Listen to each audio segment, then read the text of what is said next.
जो विधानसभा सीटों में 90% सीटें जिस अरविंद केजरीवाल ने जीती थी, 70 में 63 सीटें जीतने वाले अरविंद केजरीवाल अगर 130 सीटों पे सिमट करके चले गए आ रहे हैं, वहां पर जहां पर भाजपा 15 वर्षों का एंटी इनकम्बेंसी था, वहां पर जहां भाजपा के कोई मजबूत बूथ कमेटी नहीं एक्टिव थी, वहां पर अगर अरविंद केजरीवाल 130 सीटों पे सिमट रहे हैं तो यह अरविंद केजरीवाल को जनता ने स्वीकार नहीं किया है। इसका ये कहना सबसे पहली बात गलत होगा।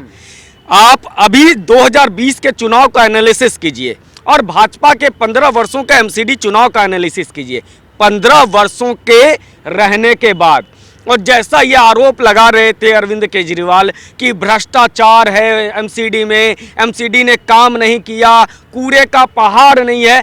कूड़े के पहाड़ की सच्चाई तो ईस्ट दिल्ली के लोगों ने बता दी। गाजीपुर, बार बार गाजीपुर अरविंद केजरीवाल जा रहे थे और सबसे ज़्यादा भारतीय जनता पार्टी की जो सीटें आई हैं वो उसी गाजीपुर के पास की सीटें आई हुई हैं। तो ये इनके समझ में आनी चाहिए कि मुद्दा क्या था। ये पूरा चुनाव अरविंद केजरीवाल का था, जैसे गुजरात का चुनाव नरेंद्र मोदी का है, जैसे यूपी का चुनाव योगी आदित्यनाथ का था, वैसा ही ये चुनाव पूरी तरह से अरविंद केजरीवाल का था। और वो अरविंद केजरीवाल जो 220 सीटों का दावा कर रहे थे, क्यों कर रहे थे? क्योंकि वो विधानसभा में 2 वर्ष पूर्व ही 90% सीटें लेकर के आए थे, तो उस हिसाब से तो इनको 220 लाना चाहिए था। और 15 साल जो व्यक्ति सत्ता में है, जो भारतीय जनता पार्टी सत्ता में है एमसीडी में, एक 15 साल के बाद जनता उबाऊ भी हो जाती है, परेशान भी हो जाती है, लोगों की आकांक्षाएं भी बढ़ जाती है। उसके बावजूद यदि भारतीय जनता पार्टी 100 के पार हो जाती है और तमाम सर्वे, एग्जिट पोल सब जो अरविंद केजरीवाल के गोद में बैठे हुए तमाम जो मीडिया हैं, आज तक एबीपी न्यूज जो टाउन हॉल लगा करके अरविंद केजरीवाल के लिए मंच सजाता है, वो उसने प्रोपेगेंडा के बाद भी यदि भाजपा 100 से ज़्यादा सीटें ले आ रही है तो ये अरविंद केजरीवाल पहली पसंद दिल्ली के लोगों की नहीं है। ये सबसे बड़ी अगर भाजपा का जो कमी रहा है, भाजपा तब जागी जब उम्मीदवारों का चयन हो गया था और उसके बाद एक्टिव हुए जब प्रचार बिल्कुल रण क्षेत्र था, युद्ध भूमि था, तब ये तलवार में धार दे रहे थे भाजपा वाले। युद्ध भूमि में तलवार में धार नहीं दिया जाता है, दुश्मन का सर कलम किया जाता है। और यहाँ पर 7 सीएम और इतना लाए, भैया इससे बेटर था कि अब प्रदेश भाजपा को टाइट कर दिए होते तो समझ में आ जाता। कुछ लोग तो ये भी कह रहे हैं कि भाई मोदी जी है उनकी लोकप्रियता कम हो गई दिल्ली में, जिस तरीके से वोट नहीं मिली, मोदी जी के नाम से वोट मांगा जा रहा था। यदि 15 वर्षों की कथित सो कॉल्ड एंटी इनकम्बेंसी के बाद भी यदि भाजपा 100 पे पहुंच रही है और आम आदमी से पार्टी से मात्र 25-20 का अंतर हो रहा है, तो ये लहर कम हो गया, ये बम्पर जीत है, इसको कोई एनालिसिस नहीं करेगा। जो सटीक एनालिसिस करने वाला है वो उसे पता। और छोड़ो अरविंद केजरीवाल की, मनीष सिसोदिया की, सत्येंद्र जैन की, इन सबको आज समझ में आ रहा होगा, इनके जो संजय सिंह है, इनका जो टिकट ब्लैक किया और ये लोग सब लोगों को समझ में आ रहा होगा कि हम कहाँ लैग कर रहे हैं। ये बात कर रहे हैं कि दिल्ली में भ्रष्टाचार को मुक्त करा दिया। मनीष सिसोदिया जिसको भारत रत्न देने की बात किया जा रहा था, जो पूरा इतना विकास पैदा कर दिए हैं कि वहाँ जनसंख्या असंतुलन हो गया है उनके कंस्टिट्यूएंसी में, इतने विकासों के बावजूद यदि उसके कंस्टिट्यूएंसी से, अगर उसके क्षेत्र से 3 में से 2 सीटें वो हार रहे हैं, सत्येंद्र जैन की सारी सीटें हार रहे हैं, तो समझिए कि दिल्ली की जो सरकारें हैं, दिल्ली के जो पदेन मंत्री हैं, उससे कितनी नाराजगी है उसके लोकल लोगों की। जिसका वो विधायक है, जिसका वो प्रतिनिधित्व करता है, वे आम आदमी पार्टी के विरोध में वोट कर रहा है। तो ये एक रेड लाइन सूचक है कि अरविंद केजरीवाल तुमको स्वीकार नहीं किया है लोगों ने। मनीष सिसोदिया को धन्यवाद दे रहे, कह रहे कि दिल्ली की जनता का धन्यवाद, जो 15 साल से भ्रष्ट पार्टी थी उसको हटा दिया। भैया भ्रष्टाचार, इसका मतलब यदि भाजपा को सीटें कम आई तो इसका मतलब भाजपा भ्रष्टाचारी हो गई। तो मनीष सिसोदिया के क्षेत्र में जो भाजपा को जीत मिला और आम आदमी पार्टी को वोट नहीं मिला, तो क्या मनीष सिसोदिया भी भ्रष्टाचारी हो गए? उन्होंने तो खुद को साबित कर दिया। यदि भाजपा को वोट नहीं मिला तो भाजपा भ्रष्टाचारी, तो मनीष सिसोदिया का जो क्षेत्र है विधानसभा क्षेत्र, वहां आम आदमी पार्टी को वोट नहीं मिला तो मनीष सिसोदिया भ्रष्टाचारी। तो ये तो उनकी आत्मस्वीकारोक्ति है कि मैंने भी स्वीकार कर लिया मैं भ्रष्टाचारी हूँ। सत्येंद्र जैन के इलाके में भी आम आदमी पार्टी नहीं जीत पाती है, तो इसका मतलब है कि सत्येंद्र जैन भी भ्रष्टाचारी है, यह अरविंद के ये मनीष सिसोदिया ने तय कर दिया। अच्छा, ये जो हार हुई है इसकी वजह क्या मानते हैं? जिस तरीके से भाजपा ने पूरा जोर लगा दिया, 6-7 मुख्यमंत्री उतार दिए, सांसद उतार दिए, लेकिन फिर भी नहीं जीत पाए। ये हार नहीं है। एक बात समझिए कि ये 15 वर्षों की इतनी व्यवस्था, और जहां पर आपके 13,000 करोड़ रुपए को जो दिल्ली के एमसीडी में लगना था, उसको एक दिल्ली की अरविंद केजरीवाल की सरकार रोक देती है। आप सैलरी नहीं दे पा रहे हैं, आप सफाई, ये क्या है पूरा जो अगर देखेंगे ना, ये पार्षदों से ज्यादा लोग कहते हैं सफाई कर्मचारी हमारे यहाँ नहीं आता, हमारे यहाँ गाड़ी कूड़े की नहीं आती। हालांकि गाड़ियां आती थी, सफाई होता था, लेकिन गली एमसीडी का उस पर गड्ढा खोद दिया है पीडब्ल्यूडी वालों ने, क्योंकि उसको नाली लगा बिछाना है और गड्ढा खुदा रह गया।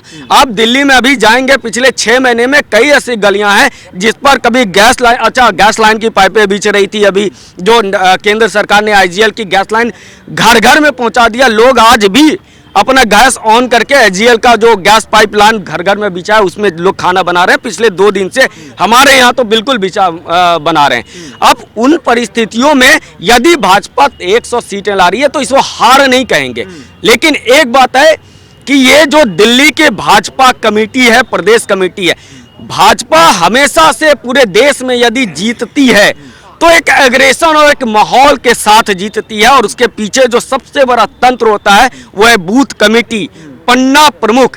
इस पूरे चुनाव में मुझे कहीं भी पन्ना प्रमुख जैसा शब्द नजर नहीं आया, कहीं बूथ नजर नहीं आया। 50% मात्र वोटिंग हुआ, और जो वो नीचे तबके के वोटर हैं जिनको ज्यादा समझ में नहीं आता है, जो जिनको एक पर एक फ्री वाले जो लोग थे, जो लंबी लाइनें लगा के दारू खरीद ले रहे थे एक पर एक, उनका वोट तो हो रहा था।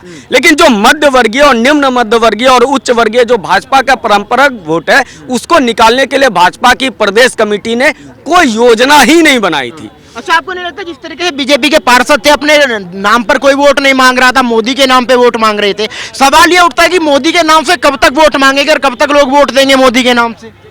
दिल्ली प्रदेश कमेटी हो चाहे पूरे देश की कमेटी हो, इस बात को ये बहुत गंभीर प्रश्न है कि सवाल मोदी या भाजपा का नहीं है। आपको आपका प्रबंधन ही चुनाव जिताता है। आपके पास क्षमता है, भाजपा के पास कार्यकर्ताओं की कमी नहीं है, भाजपा के पास नेताओं की कमी नहीं है, भाजपा के पास नीति की कमी नहीं है, भाजपा के पास बताने के लिए कारणों की भी कमी नहीं है, लेकिन आप उसको प्रबंधन नहीं कर पा सकते हैं। बूथ पर आपका आकर के भटक जाता है। आपने अपने जितने भी, और मैं ये जितने लोग हारे हैं, मैं गारंटी दे रहा हूं, एक बार पता कर लो कि जो जो कैंडिडेट हारे हैं वो किसका आदमी था या किसकी औरत थी। ये आज तो स्पष्ट रूप से सामने आ जाता है ना, किसने किसको टिकट दिलवाया, ऐसे लोग कहाँ थे। और आदेश गुप्ता जी प्रदेश अध्यक्ष हैं, उनकी अगर क्षेत्र में अगर 3 सीटें हार रही हैं भारतीय जनता पार्टी, तो ये दिल्ली प्रदेश कमेटी भी प्रश्न उठता है कि कब तक मोदी का नाम लोगे, कब तक योगी जी तुम्हें बचाएंगे। और सही बात है, मुझे ओबीसी का वो घटना बात याद आ जाता है कि जब मोदी चला जाएगा, योगी चला जाएगा, तो तुम्हें कौन बचाएगा। हालांकि मोदी के बाद योगी हैं, अमित शाह हैं, हेमंत बिश्व शर्मा है, नरोत्तम मिश्रा है, लंबी फहरिस्त है, लेकिन आप कब तक इनके भरोसे लगोगे। दिल्ली की जो जनता है वो भाजपा को वोट देना चाहती है, लेकिन आप उसको वोट निकालने नहीं देते। आप जाते नहीं हो कि आपके पास बूथ कमेटी नहीं है। क्या आपके पास बूथ कमेटी नहीं थी? आपके पास पन्ना प्रमुख नहीं था। आपने अभी चुनाव लड़ा है, और आपका जो लोकसभा में आपने इतना बम्पर मैनेजमेंट किया था, फिर वो पन्ना प्रमुख कहाँ थे, वो बूथ कमेटियां कहाँ थी, वो प्रदेश का नेता।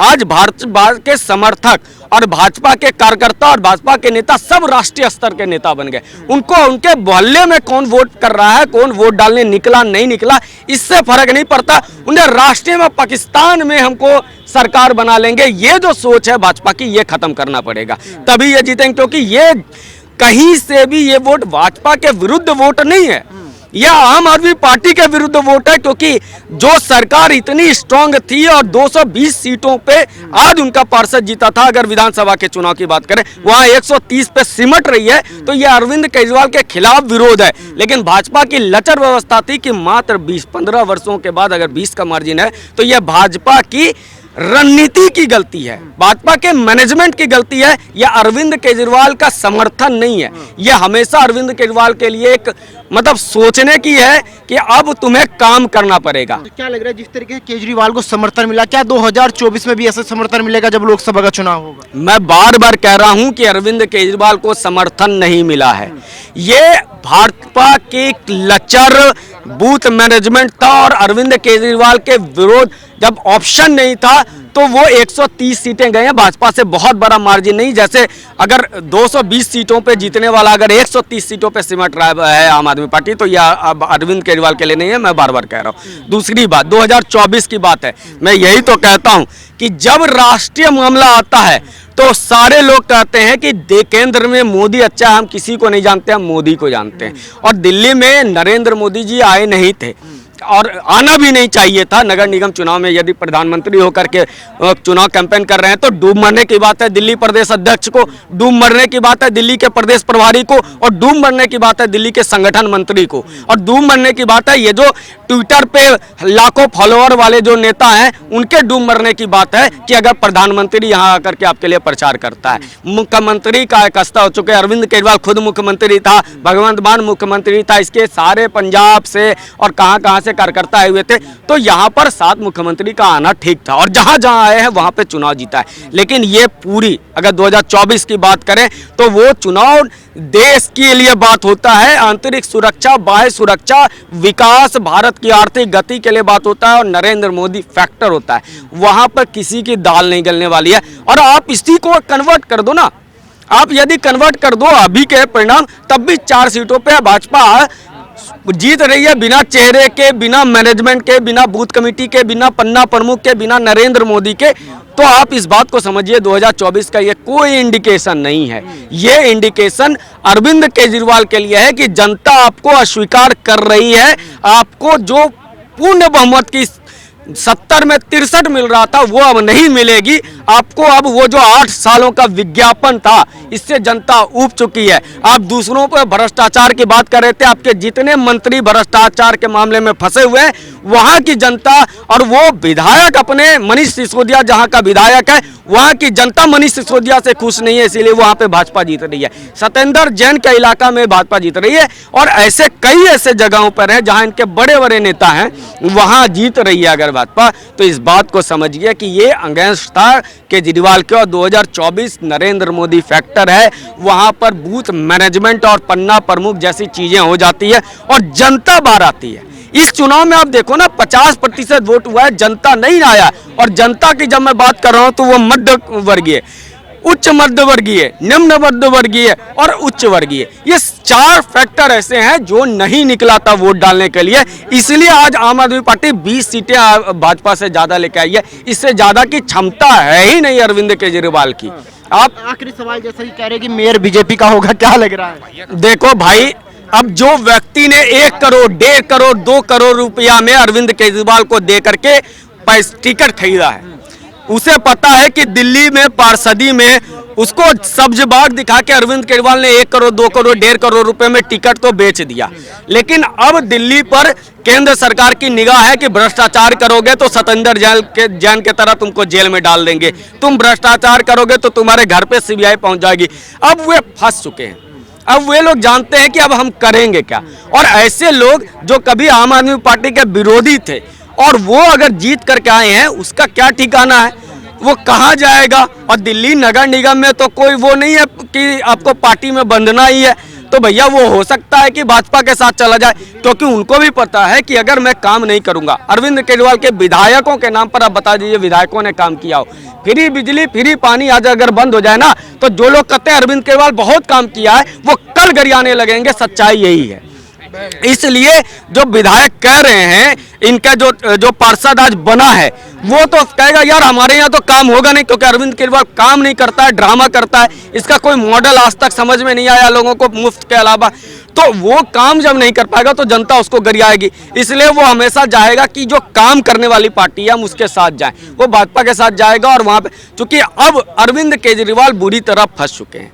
अब ये कहते थे गली मेरी गली एमसीडी की गली है, गड्ढा खोदा हुआ, कहता नहीं ये जो एमसीडी बनाएंगे, एमसीडी कहता था कि ये तो पीडब्ल्यूडी बनाएगा। अब इसके पास बहाना नहीं रहेगा अरविंद केजरीवाल के पास। अब ये क्या करेगा, ड्रामा कल से ही देखना, ड्रामा करेगा। पहला ड्रामा तो ये शुरू कर देगा कल 11 बजे देखना, हमारे 50 पार्षदों को अमित शाह जी फोन कर रहे हैं जी, 5 करोड़ रुपया दिया जा रहा है, 1-1 करोड़ 100 करोड़ दिया। कल 11 बजे प्रेस कॉन्फ्रेंस करेगा और इसका जो एथिकल हैकर है, वो जो ईवीएम टे विधानसभा में बजा रहा था सारा भारद्वाज, वो आएगा और इसका एक टिकट ब्लैक किया, जो टिकट ब्लैक कर करके राज्यसभा में पहुंचे हुए हैं, वो कहेगा मोदी जी 100 करोड़ में आप बेचोगे, खरीदोगे, ये करेगा। कल 11 बजे से ड्रामा शुरू हो जाएगा। उसके बाद जब ये मान लो मेयर बना भी लिया अरविंद केजरीवाल, कहेगा मोदी जी आपको हमने हमारा जीएसटी का पैसा नहीं दे रहे हो, हमारे पास पैसा नहीं है, इसलिए हम एमसीडी में काम नहीं कर पा रहे हैं। वहां से ड्रामा होगा। अब कूड़े की पहाड़, अब चित्रा त्रिपाठी कूड़े की पहाड़ पे बात करना बंद कर देगी, अंजना ओम कश्यप कल से कूड़े के पहाड़ पे बात करना बंद कर देगी, सुधीर चौधरी बात करना बंद कर देगा। रविश का तो समझ ही सकते हो, वो तो गोदी मीडिया अफेक्टेड वाला है। तो परमानेंट वाले ये जो आम आदमी पार्टी के बसों में बैठ करके घूम के पत्रकारिता करते थे, ये राहुल कंवल टाइप के लोग, ये कल से कूड़ा की पहाड़ भूल जाएंगे। और कूड़े के पहाड़ पर अब बात करो, क्योंकि सांसद हो गौतम गंभीर जी, आपने कहा था 2025 में कर देंगे, आप क्यों नहीं कर रहे हो? भैया एमसीडी का चुनाव तुमने कूड़े पे लड़ा था, इसलिए कूड़े पे ही पकड़ के मारेगी जनता, कूड़े पे ही ले जाएगी। अब प्रश्न आपके सामने एक ही है कि कूड़े का पहाड़ कब हटाओगे? तुमने दिल्ली के प्रदूषण कर दिया, अब तुमने इतना जहरीला कर दिया, तुमने यमुना जहरीला कर दिया। अब कूड़े का पहाड़ पे ड्रामा मत करना, वरना एनएसडी में जनता ले आके तुम्हारा एडमिशन करा देगी, वहां ड्रामा करना। दिल्ली के सड़कों पे अब ड्रामा नहीं चलेगा।